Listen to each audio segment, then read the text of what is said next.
Hi, Charlie. Thanks so much for being here. Thank you for having me. I appreciate it. So today we wanted to chat about Facebook ads and how the targeting is basically set at the ad level.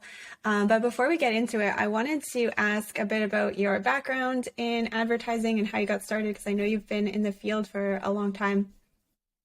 Yeah. So first off, thanks for having me. I'm super excited to be talking about this stuff. I'm a bit of a nerd. This is the kind of thing that I literally I dream about it. I wake up in the middle of the night and I literally can't think about other things. So it's nice that I got to find a passion. So a bit about where I got started. I was a touring musician 15 years ago or longer, and I got really good at promoting my band on tour and coming home with money. And then eventually I started working at radio stations. I was an on-air radio personality. I got really good at promoting events and then using MySpace organic type stuff. And then I put myself through grad school while being a musician, promoting events, doing marketing and promotions for folks, and put myself through grad school for marketing and business management. Ended up in LA. My first job was at a social media agency. At the time, making fake views for pop stars. Primarily at the time, it was, I think, Ariana Grande, I think was the big client at the time, giving her false YouTube views. Oh, wow. The bottom line was organic growth hacking and falsifying numbers and stuff. And then I went out on my own, and my biggest client at the time fired me one day because he said, "Hey, I dropped $100 in Facebook ads, and it did more for me than I pay you $2,000 a month for." And we were buddies. He was just like, "Look, I tried this thing and it's better, so I'm going to just pay you out for the rest of our contract, but know that I'm good. I'm going to go do this other thing." And I licked my wounds. I ate very poorly that night. I had some carbohydrate therapy, and the next day I put my credit card into Facebook and started promoting my band. And within 3 months, I was promoting stuff for Jamba Juice and Jay and Silent Bob, Comic-Con, speaking events and things like that.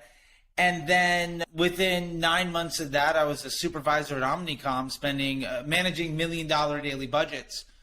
Because at the time when I started, literally nobody was doing Facebook. It was the ugly, stepchild, right? It was the thing that nobody really wanted to do because everybody knew email and everybody knew Google. And so I was the one person that had any spend. I had 9 months when the average person didn't even know you could do it. Again, just out of luck, right? I had a client that was ahead of the game. They fired me. I dove into it. And that was 2013 that all of this stuff started. So by the time 2014, 2015 rolled around, I was managing $1 million daily budgets for international brands at evil, faceless conglomerate ad agencies, managing big groups of people. And because I was very early on in the Facebook game, I remember after about 6 months, Facebook introduced the Facebook Pixel. 6 months after me having these 7-figure budgets, to actually have conversion campaigns instead of just being a pay-per-click network. Nobody else wanted to do it. So when Facebook came to the ad agency to try to pitch, advertise on Facebook, I was both the most experienced person in the room, and also because of my MBA and just the way that I was raised, my parents were both computer scientists, I was really, really good at conducting case study research, empirical data analysis and studies. So every time they came with a giant coupon of, "Hey, we want to test this brand new product, lead gen. We're going to try to do this crazy idea of a lead gen ad unit." When they were like, "Hey, we'll give you $5 million to test this. Who do you have?" I was the only person in the room that could raise their hand. So I did. And so long story short, after years of that, I got to know everybody at Facebook that was leading the engineering and the product team. I brought DPA to market and was behind a lot of the testing around CBO and advanced matching, primarily just because at the time I was 3 months to 6 months ahead of anybody else, which meant, I was 2 generations earlier than them because of the cutting edge of tech. And because of my education, I had the ability to give their research team actionable feedback, and we just had this great relationship. So over the last 9 years or so, I've now gotten to the point of a couple $100 million in spend. My students and clients have done well over $1 billion in revenue. And I've just had the luxury, by luck and preparation, to be in the right place at the right time, the right person to raise their hand and say yes, to be a part of a lot of how the Facebook ad platform was put together and what it looks like and how it behaves now. I'm not going to take credit for what it's doing, but I will say I was there at a lot of the pieces and understanding how to use it and to give that feedback. I was one of a handful of people that was there at the majority of the step of the way. And that's kind of brought me to where I'm at now, which was, having gone through agencies and client side and teaching over years and years. I'm now at a place where I just try to spend my days helping people get the support that I never had, because I'll put it like this, and then I'll finish with it.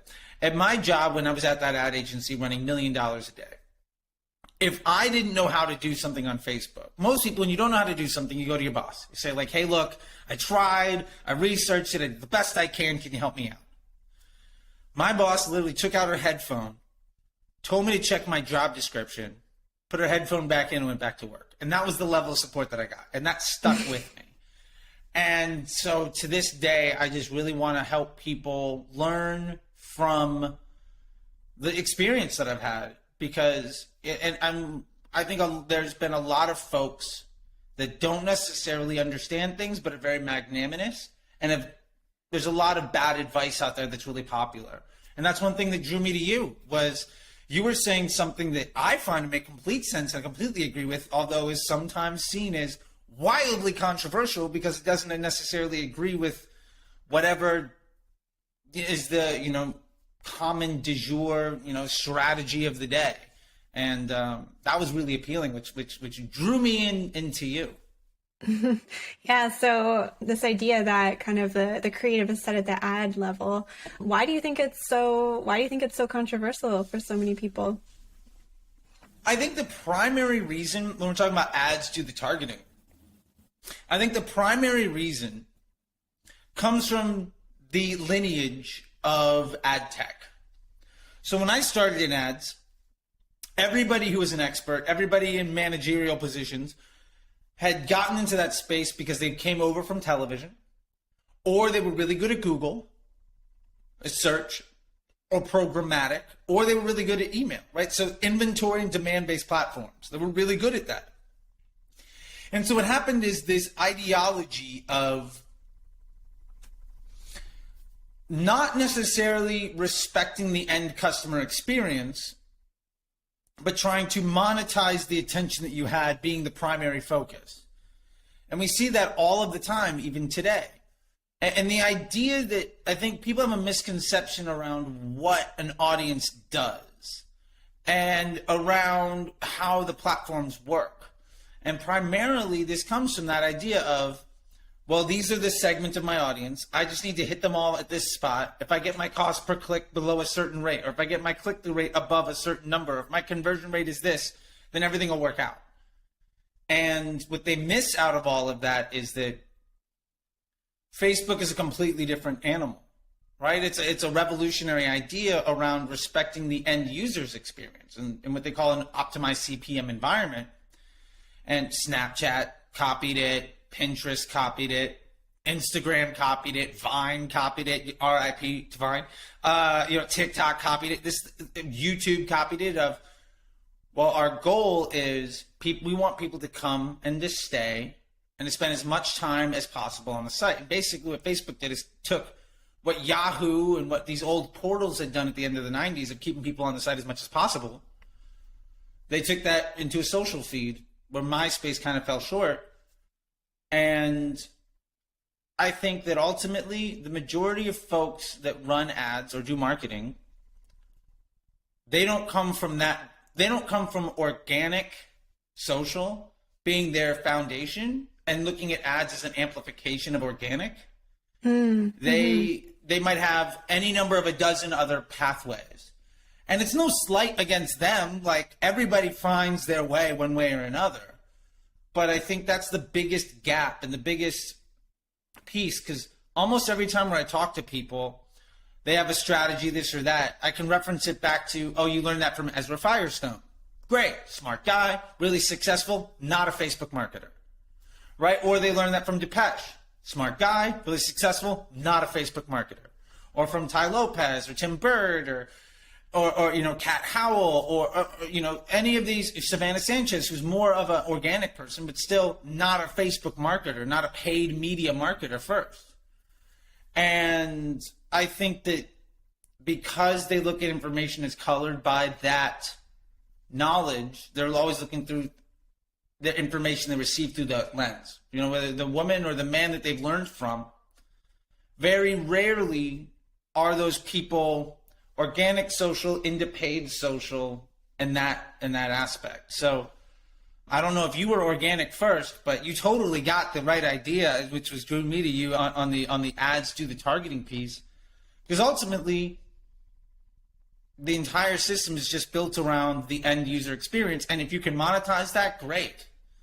But you have to have respect for the other person, and I think that ultimately is something that, for what it's worth, I don't know that the email marketers and the search advertiser people I know, them it's a certain number at a certain rate at a certain cost, and they do as much as possible. Whereas Facebook advertisers, it's very much like, well, does this person like you? Can you have a relationship? Who's going to appreciate this type of content? And I can be polarizing at times, and I understand sometimes people like me, sometimes they don't like me, but I understand who's seeing my content, right? I try to be better at it. But my point to that is, I think Facebook is so driven by that user experience in a way that not a lot of people have been taught to value. And I think that's nothing more than the most successful people didn't come up Facebook first. They were already dominant in the field, and then they ported that over to Facebook. And we're now seeing generations of individuals who learned from somebody, who learned from somebody, who learned from that. And fruit of the poisonous tree, if you want to put it that way. I love that concept of the amplification of organic. I really think that that's how we should think about advertising, even in terms of the creative that you're making. I always tell my clients it should be something that looks like it fits into that newsfeed. Like if it's on TikTok, it needs to look like an organic TikTok video. And I think sometimes businesses get caught up in wanting to make something that, you know, is super professional or really reflects their brand in that way, but making something that feels organic and that matches the platform is really key for that. Yeah, I think so. I mean, at the end of the day, I look at it like this. I said this once to somebody in passing at lunch, and it stuck with me for years and years later. What we're doing as Facebook advertisers is trying to monetize being a burden to somebody else. Like, I don't go onto my Facebook, or I don't open up Instagram specifically to get sold to by salespeople. I go on there for whatever reason it is, whether to share something or to just engage in new content. Sometimes I'm just in bed and I open up Reels and I sit there for 45 minutes just going through, you know, whatever, right? That's a curated experience to try to keep me on the platform and to be happy and entertained. So just like a billboard is some burden in the sky, like I'm trying to enjoy the sunset, and then all of a sudden there's this like thing, like that's the idea of a billboard, right? Or print ads in a newspaper. You're reading a whole bunch of stuff, and then boom, here's 20% off at Subway or something. I don't know why I'm not trying to take shots at Subway. I was giving an example. My apologies to Subway people. One of my first ads was a Subway ad. But in that way, I think we have to respect that if you want to be really successful, try to take that burden into something that people are, into a positive. Like, how do you make that so that that end person is actually happy because of that experience or engaged because of that experience? And I think there's a responsibility that we have to those end people. And I think Facebook, especially in the last couple of years, has really been has really turned the screws on making that more and more and more important, which ultimately has led to the success and failure of a lot of advertisers because of what they've chosen to prioritize. Why do you think Facebook has been moving in that direction? Two reasons. One, I think there's a lot more competition for social media space. So as an app, as a resource, they need to get better and better, right? They were able to kind of, Snapchat came and it hasn't really went, but like that was a big threat for a minute, and they kind of held Snapchat off of the gates, and now they have their own little piece. And then Vine came and went, and Twitter's clearly been there, right? And you know, I'm very active on there. I actually probably use that a bit more for personal reasons than other platforms. YouTube has really encroached into their space as these social places. So one is just trying to say, we have a party. Every house on the street has a party. We want the kids. We want all the cool people to stay at our party instead of going next door. So we got to make our party cooler and cooler and cooler. And part of the way they do that is just saying like, oh, this is what you want at the party. We've got a lot of that. You like this? We got more of it, right? Just keep people happy, right? Yeah. And I think another side of it too is that there has, on a grander scale, I think ultimately there has been, this is Facebook's way of responding to a lot of negative feedback that they've had as a business.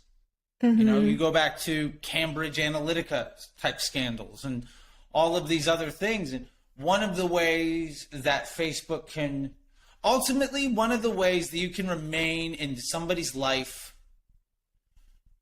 and you can remain a valued member of the conversation, or Facebook is run to your home on a regular basis, right? One of the ways that you keep that going is everybody makes mistakes, right? Everybody says things or does things, but if you can continue to deliver more positive experience, then it's gonna be harder and harder to get rid of you. I mean, how many times have we had a coworker that wasn't that great at their job, but everybody loved them? And they kept their job even though they weren't that good at it.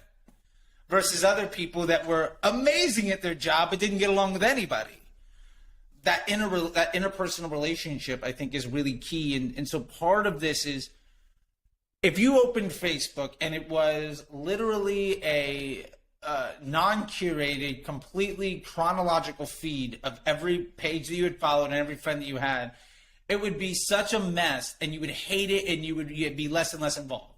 But the fact that every time you open it up, it's a reflection, it's a mirror on who you are and what you engage with, makes it more and more engaging. And it's psychological programming. Some of it is healthy, some of it is wildly unhealthy too. Like there's a downside to this also.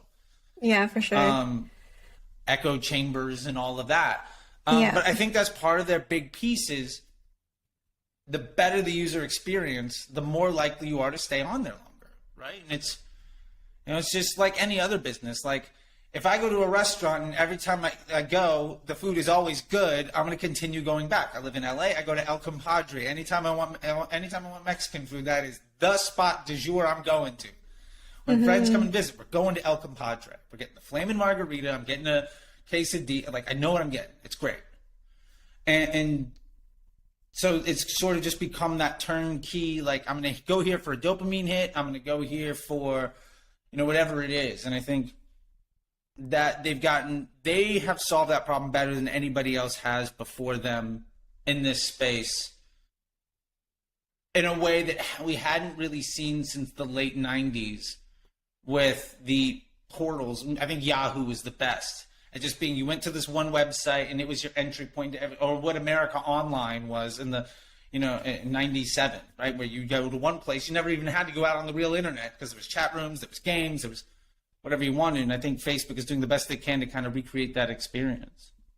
Yeah, you had a restaurant analogy there that I think we can take even further into like our conversation topic of, I think when advertisers focus on things other than the ad. It's kind of like a restaurant that doesn't focus on the food. Like they're focused on like the service or the atmosphere, other things like that. But the food is what it's all about. Just like on Facebook, the ads are what it's all about. And that's the thing that people go there for, right? And so yeah, when advertisers aren't making that their focus, it doesn't make sense.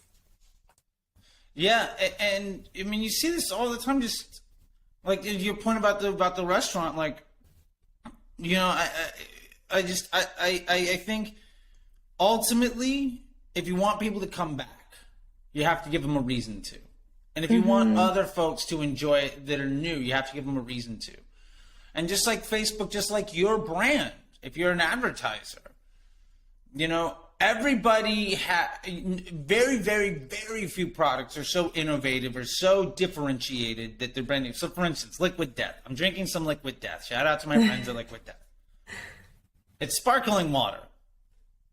There's about 40,000 of these bottles on the shelf at any Whole Foods from 20,000 different brands. I've chosen this one for one reason or another. But my experience with them as a brand is great. Their emails make me feel happy. I enjoy the branding. I'm enjoying the experience. The point is, my experience as an end user, Topo Chico and Liquid Death do phenomenal jobs. It's just making you feel happy about something. Way better than, I don't know, Brisk. I don't care if I enjoy a Brisk. I don't really care. I don't know if that makes any sense, but like, I think Facebook is just another brand trying to make their customers happy and trying to make people have a good time when they're there. And I don't see really any difference between one or the other. So as advertisers, then it's our job to help Facebook create that positive experience for their users, and Facebook will reward us with lower CPMs and will also be rewarded by customers being more interested in the ad in general. Yeah, absolutely. I mean, ultimately, Facebook's overall business model is attention for profit, right? Like eyeballs for money, if you want to be crude about it. Like, so when you put up an ad and people respond very positively to it, they comment, they share it, they watch the video, they have a good experience. Great. You're probably that ad will be shown to more people. Just like if you post an Instagram reel and people watch it, it's going to be discovered by people that have no idea who you are. Me and my wife went on vacation. We posted one Instagram reel at the spa in Italy, and like 8,000 people have watched this reel. I've got like 200 followers on my personal Instagram account. Clearly, there's this giant world of people that would just, for whatever reason, engage with the stupid transition and us having fun on this, you know, whatever. And ads are very much the same thing. And Facebook's even going so much further than that, where they understand, all right, well, somebody clicked on this ad.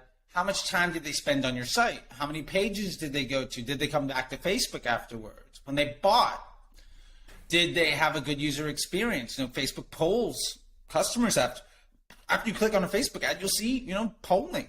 And all of that goes into what Facebook calls like the page score. And the higher that page score, the lower your cost for advertising is going to be. Because ultimately, you're a good partner. Facebook is giving you, they're selling you some of their inventory, some of their eyeballs for profit, right? Some of the attention that they have. They're selling it to you. And if you take it with disrespect and abuse that to the point where somebody says, I keep seeing this ad, I want to block this thing and I'm getting off of it, right? Like, if I'm leaving the app because Facebook showed me your ad, Facebook's going to start charging you more and more money just to reach people, because ultimately you're a liability of their business model. And I'm a big relationships person. And I will go to this to say, in any relationship, if your partner asks something from you and your response is to neglect their needs, that relationship is probably not going to end well. Like if my wife said, I need X, Y, and Z, and my response was to give her the finger and walk out of the room, we're going to be fighting. It's not going to be happy. Yeah. And there's no real difference, I think, between that and what we see inside of Facebook or any paid media platform for that instance. Yeah, so we were talking last week a bit about how the ad is essentially kind of each ad creates its own lookalike audience. And that is how the targeting works at the ad level. So once users start to engage with the ad, Facebook notices who those people are, finds out what they have in common, and then essentially finds more people like that. So in that way, the algorithm kind of learns who's engaging, what type of person is engaging, and finds more people like that. So do you have any tips on how to actually make creative that reaches the right people? Yeah, and I love the way you put that, the ad making their own lookalike. I've been saying that for years, and I think that is absolutely dead on, because, hey, if I'm in a room with 50 people, if you've ever done like door-to-door sales, or you've ever been like somebody on the street, like I was a door-to-door salesman for like Safe Light Auto Glass, like windshield replacement, like in Florida in a suit in the summer. It was terrible. But I've done that, right? And I've also been in Little League selling candy to people. And eventually you find out these people are going to probably say yes. These people are going to probably say no. And you get better and better at that. Facebook is just a salesperson figuring that out. And so when you're trying to figure those things out, one of the things is that I really focus on what we're taught about, like interest groups or audiences or customer profiles or people that we want to talk to. Part of that that's really important is to say, if I'm in France and I have a dog food company, one of the easiest ways for me to make sure that my ads get seen by the right people is to write an ad in French that says, hey, do you have a dog? That's, like that's a very easy way of targeting. And so a lot of times what we try to do is we will focus in on just that one piece of the conversation, but almost every product has features and benefits. There's positioning. There's a million different types of sales pitches that you can go into, right? Like if you're selling a minivan, right? It's big, or it's a good value, or it's really safe, or you can have 7 kids, or it's got little TVs in the back of every headrest, whatever it is, right? There's a million things.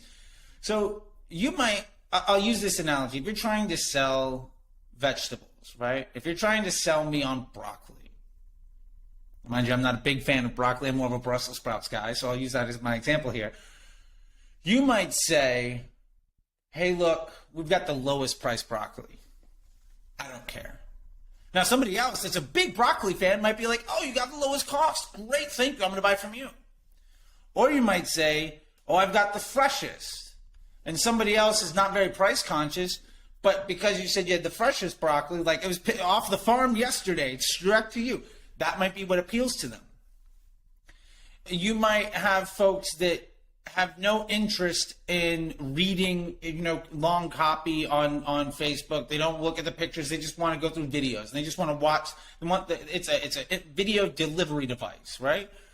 So your content in a video form might reach them, whereas if you had just a static image, they might never see it. Conversely, there are some people, my mom, for instance, is somebody that hates watching videos on Facebook, so she will only look at pictures. If there's a video, she won't do it. She's just like, I'm being sold, I don't care. But if there's a picture, she'll at least absorb it. That's interesting. So my point with all of this is, although she demands videos whenever I travel with my wife, so like, she doesn't care about other people's videos. She just wants to see videos of her puppy, of her, what she calls her grand puppies. That's all she wants, right? But my point here is, in order to try to let Facebook, when the ads do the targeting, if you can understand, and I teach this often in the Facebook Ads MBA program around concepts, right? So what are the various forms of trying to get somebody's attention and make the sales pitch that you have?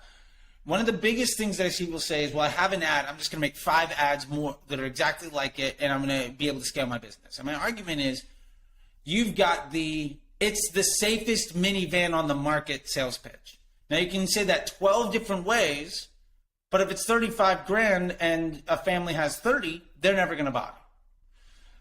So you have to come up with a different angle, right? You have to figure out, like, if they're not interested about safety because they're all safe, but they want to put 7 kids in there, or they want the lay flat seats, or whatever it is. If you're not able to overcome that person's objection or get their attention, then that ad doesn't really scale. So you can scale your efficiency inside of your little market, but ultimately those lookalikes, and a way to think about creative and appeal to more people is try to think of my ads probably all appeal to roughly people that look and behave like this. How do I appeal to somebody else? And the last analogy with this that I'll make and try to move on is, like when I was running Jamba Juice, we had a really big point of the brand was convinced that their target customer was, they put all their Jamba Juices next to colleges, and they were convinced that it was like a health conscious college student that didn't have a lot of money that wanted to be on the go. And what we found through market research and some ad tech and serving was that was 20% of their customers.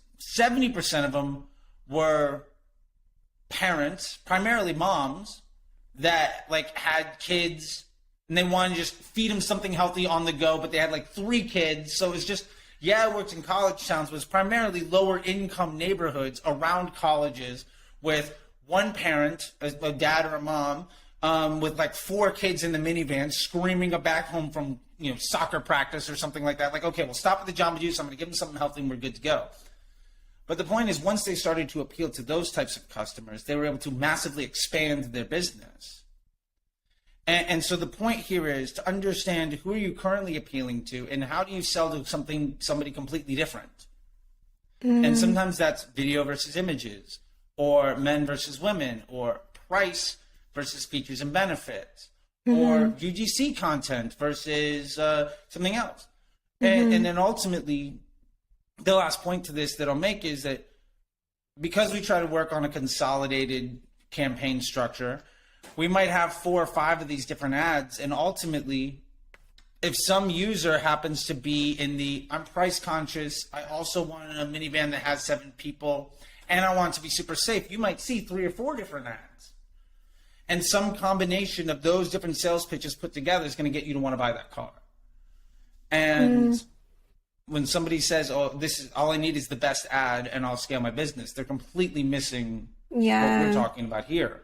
It's the Venn diagram of all the lookalike audiences. Where do the circles overlap? That's where you're going to get the easiest conversion. Yeah, totally. Yeah, when people think that one ad is going to scale them, it's like they're not considering that different people resonate differently with different ads. So essentially what you're saying is kind of focusing on, I would call this like the ad angle, like basically the angle that you're taking, whether that is the cheapest cost or, a specific feature that it does, or it's environmentally friendly or whatever. It's kind of like the angle or the way that you're positioning the product. Yeah. Totally. Yeah, no, absolutely. And those will all appeal to different folks, right? I mean, you and I have probably bought the exact same product for completely different reasons at some point in our lives. Yeah, right? Definitely. Do you ever worry that you might have inconsistent messaging? Like if you've got a bunch of different ads running, they're targeting different angles and people are seeing different things, would that create kind of like inconsistency for the people that are seeing those ads? I think so. I see that a lot. I think that comes from a lack of structure around how you do it. And so the way that I was taught was, here's our brand message. And we would literally create personalities, right? So there'd be a Leah, there'd be a Charley, there'd be an Allie, there'd be a Steven, right? And we would put in like attributes of these people and what they might look like. And there was a customer personas. And we would try to sell to each one of those customers, but ultimately under the umbrella of this is what the brand is. And when you have a very clear brand identity, then you don't get too off topic with the conflicting nature of things. And I think one of the biggest sources that people have with the conflicting nature is they're trying to sell too many things, right? So most big businesses that I've seen be successful, or small businesses that have grown, come around a flagship identity or flagship offer, or flagship product, right? 1 or 2 things they can spend all of their money on to scale the rest of their business.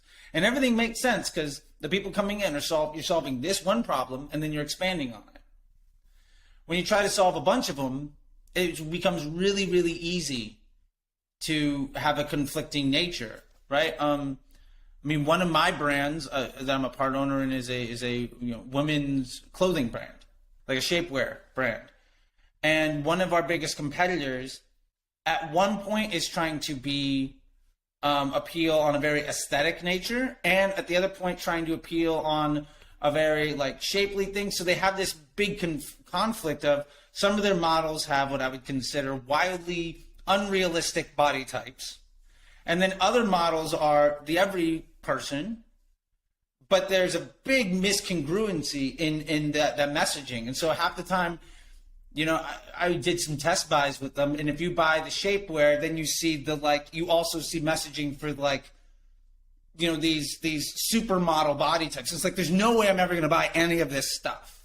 But you got me because of like the cami shapewear, like compression, whatever. And it's just, that brand is struggling because they don't have an identity. Mm-hmm. And I think that's the biggest point. Yeah. I think of it the same way. When I work with clients, I always look at what I call the core benefit, which is kind of like the main benefit that the product has that appeals to everyone, and then make sure that each angle that we're testing still has that messaging of the core benefit so that we can have that kind of cohesive message that runs through all the campaigns. Yeah, I mean, at the end of the day, most brands have one unfair advantage on the marketplace. One thing that sets them apart from the other people, or they're completely ignorable. So I love the idea that you're trying to make sure that that one single identifier is present in all messaging. Mm-hmm, you know, I mean, Nike has the Just Do It. They got a million different ads that appeal to a million different products to billions of people, but there's this ethos that goes into everything. And I think that that's really key. Yeah, definitely. So I know that as part of what you teach, you talk a lot about broad audiences and not using a lot of like interest targeting or things like that. Do you ever have clients that, or would you ever recommend that someone, you know, you talk about all these different angles, would you ever recommend that someone create separate audiences for each of those? For example, if you're promoting an environmentally friendly angle, would you want to market that to a sub audience that has more specified targeting than broad? I generally don't, and I haven't for years. And I'll be honest, I fought that tooth and nail. When CBO was in development, I had what I call bucket-based CBO, which a lot of people know as cloud CBO from Tim Bird. They may or may not have come out in around very similar periods of time, and I may or may not have been in an audience when he introduced some of that stuff, and I may or may not have known what some of the slides were going to be later on. Either way, I was a big fan of custom messaging for a bunch of audiences, and I micromanaged everything, and I worked really hard, and I believed in that wholeheartedly, and I knew that by force of will, if I worked harder, I could make more money, and it was really empowering. But at some point, there's a law of diminishing returns. Like, I can't work 30 hours a day. I can't be on top of 200 ads. And ultimately, I think hard work is valuable. But Facebook is the thing that's doing the hard work. You're its manager. And so if you have an employee that's working really hard and then you work really hard to micromanage everything that employee does, the likelihood of that employee being any good at their job or happy with their job or sticking around is pretty low.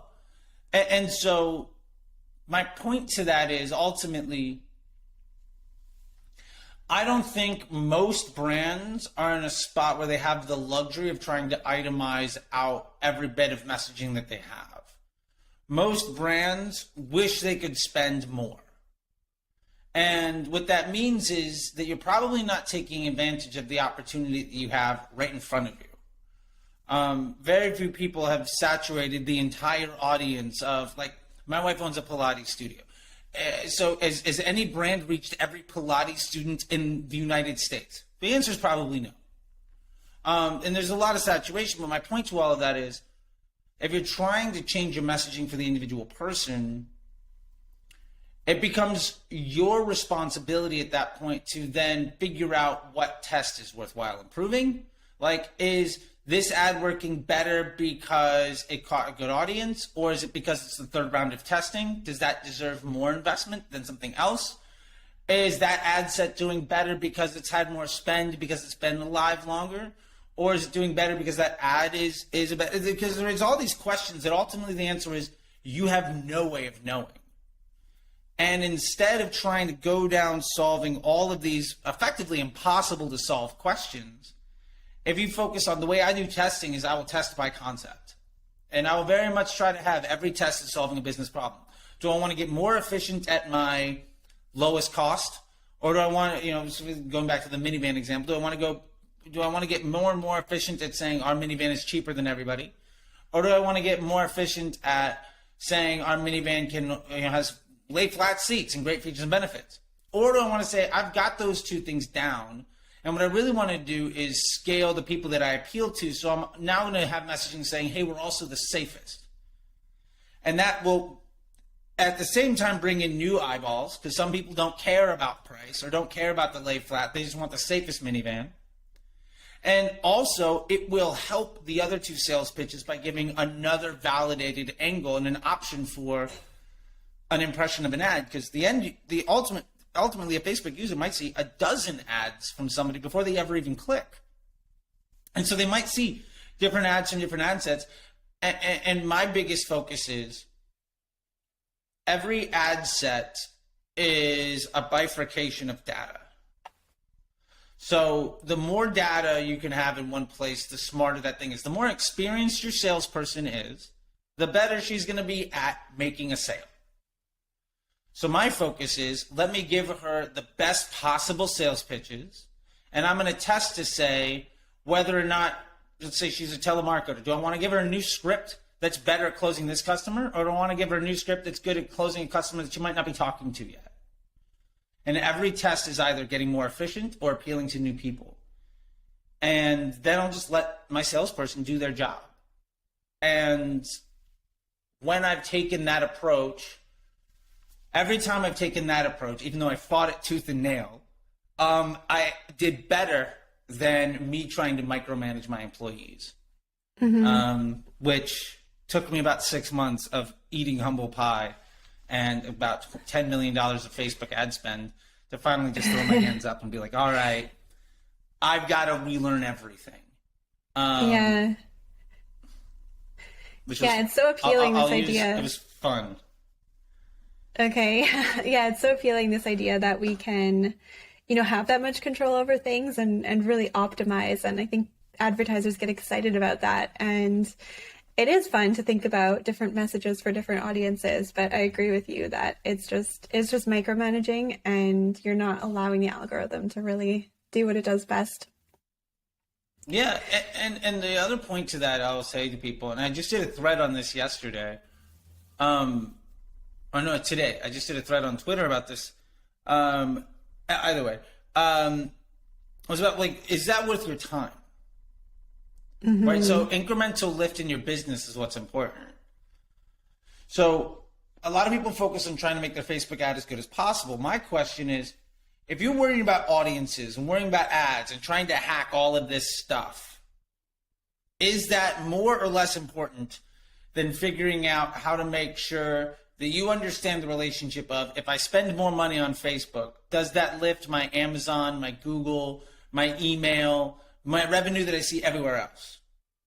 And then ultimately, how do I best create an environment to improve my site's conversion rate and the AOV of my customer, the LTV of my customer, and that customer relationship? There's only so many problems you can try to solve for. And you can't test what happens after the click if you're testing how to get a click. So you can't test a million ads and then also do a landing page test. Because if you've got 20, 50 ads out there, you can't say, well, I did a landing page test and dark mode won over light mode. Well, you also had a million different things of a million users coming from completely different experiences. That test that you're running after the click is completely useless. So you can make small changes to improve your Facebook ad account. That's great. But I had a boss that told me this. It's like, you can't move mountains if you're worrying about the pebbles, right? Like, if you're trying to hack an audience, what that means is you're not improving the customer journey. Like, there's no way you can do all of these things at once. One of these might have a 3% change in your business. The other one might have a 300% change in your business. Which one of these things is really worthwhile? And ultimately, you've trusted you've decided to hire Facebook as an employee because you trust that they can do their job. Your job is to give them the best tools so that they can go out there and do their job. You keep it simple, and you let it be stable, projectable, and effective. And then you maximize the value of it. until you go back to it and you say, all right, I figured everything else out. Now I'm going to make this better. And when you do that, that's how you take a struggling $3 or $5 million business and you make it a $100 million business. I've done that more than a handful of times, of taking folks that are struggling a 6-7 figure and having 8 or 9 figure exits. And the vast majority of what they all have in common is focusing on thinking bigger and thinking bigger and thinking bigger and trying to stop solving. Just because there's a million different buttons you can click doesn't mean that you should touch any of it. Right? Like, I'm sure my car has 20 options that I've never once used. I know I have a Kia. I know it's got the heated seat because my dog hits it every time he walks in to the car, and it's got the autopilot mode, and that's about, and Bluetooth. Other than that, there's probably a million things I paid for that I'll never use, but it does the job. And so that's, I think, allocation of resources is wildly undervalued. So why does Facebook have interest targeting? I know you touched on this a bit in our conversation previously, but what's the story on the history of that? So the reason we even have interest groups, which Facebook is trying to get rid of, and they get rid of thousands and thousands of them. And by the way, side note, if your entire business is built on an interest group and then you wake up tomorrow and Facebook says, oh, by the way, we got rid of it, what are you going to do? Like, that is a castle made on sand that too many advertisers are sitting on right now. That is a problem. I would never try to build my business on the back of something that could disappear tomorrow without my control. Very unstable place. Facebook interest groups basically come from Google's affinity audiences. So when Facebook first came around, Google was a pay-per-click platform, and it was the dominant force in the world. Facebook came around trying to be what we call a pay-per-click. It was a PPC platform. It was cost per click, and hopefully something happened. And you have to place 1 million pixels all over your site just to track everything, and you're going to hopefully try to make it work. And one of the ways that Facebook and their teams as a vendor, just as a product, got adoption, basically people saying, oh, I'll use Facebook, is they had features and benefits that other people were used to seeing. So Facebook interest groups are their version of an affinity audience that we see on Google. They were invented over 10 years ago. And the honest truth is, the tech support, the update of that software basically hasn't been touched in many, many years. And so the interest group exists as a way of saying, okay, you're a Google marketer. We want you to feel comfortable inside of Facebook. We're giving you things that you're used to seeing. And that's where it came from. But I think a lot of people think, well, these people are interested in dog food, so I'm going to show my dog food ad to these people, and Facebook's just going to force it onto them, which is, Facebook would do that anyway, but now you're paying extra money to force ads onto people. And the downside of an interest group is interest groups cost extra. Anytime you layer targeting on top of a broad, it comes at a fee. Back in the day, you used to literally see, like, it was like 10 cents or 20 cents or 50 cents added to your CPMs to do. And this is back when CPMs were like $2-3. So it was like really costly. But now what you're basically doing with an interest group is you are paying extra to prevent that ad's lookalike audience from being able to see everybody that it wants to, specifically to focus and force your ads on a particular population that very likely would be less receptive to that ad than just letting that ad go out and find. That lookalike audience of that ad is probably not a complete circle in a Venn diagram with the interest group audience, right? There's probably some overlap and there's some that isn't. Well, everybody that ad would not have been shown to when you give it to broad with just letting that ad lookalike do the targeting, every impression that you serve there is a much lower quality one. And what ends up happening is when you spend a lot, when you pay extra to deliver more and more low quality impressions to people, what that ends up doing is it raises your cost as an advertiser across your entire ad account, which is why even your good ad might cost you $30, $40, $50 CPMs, is because Facebook is seeing you as a liability to their bottom line, kind of, wrapping up everything that we talked about here, putting it in a nice little bow. That's a big piece that where it comes from versus how it's used. It was invented to make Google people feel comfortable on Facebook. Then 10 years went by. Facebook is not a pay-per-click platform. So it's old technology meant to solve old problems. But again, because the people that were really good at Google and email were the first people that were big thinkers inside of Facebook, those lessons continue to trickle down. And so we see this continue to be something that's valued, even though objectively speaking, when you lay it out on a sheet of paper, there's not a legitimately good argument to support it that I've seen in years, other than, well, somebody told me I was supposed to do this and it's working for me. Which, hey, look, if it's working for you, great. Don't just set it on fire just because some stranger on the internet told you it's a bad idea. Just understand what you're doing is you're paying extra to have a lower overall quality relationship that is going to be more and more difficult and expensive to maintain and ultimately limit your ability to grow. And that's the investment. Every dollar you spend there is limiting your upside.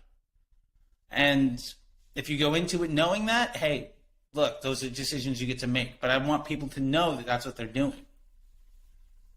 Yeah, that's super fascinating. And really, I hope helps people to really understand kind of the nature of Facebook and why the ads are so important and making ads that Facebook wants to show people. Yeah, that was super insightful. Thank you, Charley. I know you have a course for sale. Do you want to plug it a bit here? Sure. So I have a course on my site called How to Build a Winning Facebook Ad Account, which is like a 50,000 foot level. And more in depth than that, I have a program that I teach, which is 10 courses over the space of about 12 weeks, including one-on-one time with me as needed, weekly group calls, and a community of people. And you have access to the community as well as that curriculum in perpetuity. And my big focus there is I am working on helping people understand how Facebook works, how to properly measure results, prove incremental lift, do creative testing properly, and project manage teams. And it's called the Facebook Ads MBA program. And primarily, you know, it's not how to run a Facebook. It's not how to set up Facebook ads. It is how do you take a 6 or 7 figure business or an 8-figure business that has fired 8 ad agencies and can't hire a media buyer that you've been happy with. How do you take that problem and turn it into something with an ongoing evergreen solution? Taking all the lessons that I've had over the last decade from extraordinarily successful businesses and terribly uncomfortable conversations that I've had with people when we were absolutely wrong. And what do the successful people have in common?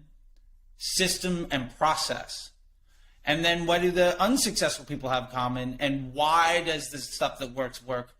Why does the stuff that doesn't work, why is that a liability? And ultimately, my focus with that is to give people the confidence to be able to execute properly, to kind of demystify a lot of this stuff. And it's great for really 3 kinds of people. Entrepreneurs, business owners that may have been unhappy with media buyers or ad agencies. They weren't happy with the results, and they just want to own that information themselves and maybe hire internally or get better at finding a solution for them long term. Agency owners that are losing clients and want to really scale their business by doing better work with a smaller set of clients instead of relying on their sales team to provide more and more clients to overwork and underpay poorly trained media buyers, which is the business model for sadly a vast majority of agencies. And I've seen that more than a few times, and I've helped a lot of those people. And also freelancers, people that have gone out on their own that want to do this for a living. How can you install a system and a process that, regardless of the vertical, teaches you how best appropriately to think like a CMO, use Facebook as a market research and intent creation device, and ultimately improve your transparency, communication, and accountability? Because those are the things that really separate somebody who is paid to hit buttons and hopefully spend a budget and prove that they paid for themselves. What separates them from somebody who can name their own number to work with a business because the employees at that business get to go home at 5 o'clock and see their family because they're not there all night because you're providing that opportunity. And that is my why at the end of the day. I've been in the hustle porn culture, like, you know, where like if you left before 8 o'clock at night or you showed up after 9 a.m., like you were shamed. And I've seen businesses struggle, and I've seen what that does to people's hopes and their dreams and their families. And I just want to provide an alternative solution for people to have the resources to never have to face that issue again, and instead be in a position of opportunity. Like, when maybe your issue is you need to go out and get more funding, or you have to hire 3 more people, like these really awesome problems. Like, those are the types of things that I want people to have, instead of working through vacations and being stressed out and having to fire people or, you know, give up on their dreams. And so that's really what that's about. That's a much more esoteric thing than saying, I'm going to tell you how to set up a Facebook campaign, because ultimately the Facebook blueprint will do that for free. I'm here if you're ready to take that skill set and turn it into something much more. And yeah, sounds like a great program. My days are filled with happy people. I have the luxury. I say this: if you want to have self-esteem, do esteemable acts. And my days are filled with helping people be happy, and that makes me sleep like a baby most nights. That's great. So where can people find that? I have regular webinars that go through my process of that, and you can sign up for any of those at apply.facebookdisruptor.com. You can see those webinars. You can't just sign up for the program. I interview everybody. If you want to reach out to me, I'm literally everywhere. My handle on everything is @CTTheDisruptor. You can check out my site, facebookdisruptor.com, but primarily signing up for that webinar will give you a really good idea of the skills and tools that we teach, as well as ways to just, like, if it's not ready for you, you can take a lot of it and you get some freebies and you get some knowledge, and you can walk away probably in a better place than when you started. So it is not one of those timeshare sales pitch type deals. If I can be helpful to you, awesome. If you want more help, I'm available. Cool. That sounds great. Awesome. Thanks so much, Charley. Thank you so much. I appreciate it. You know, it's nice to talk to other men and women in this business, and especially when we're on the same team and trying to make things work. That's a great thing. And one of the biggest things about being an internet marketer is you can feel alone. And it's great to actually have relationships and conversations with people that's not just text on a screen. Yeah, so definitely. I appreciate you giving me your time so I get to know you. And I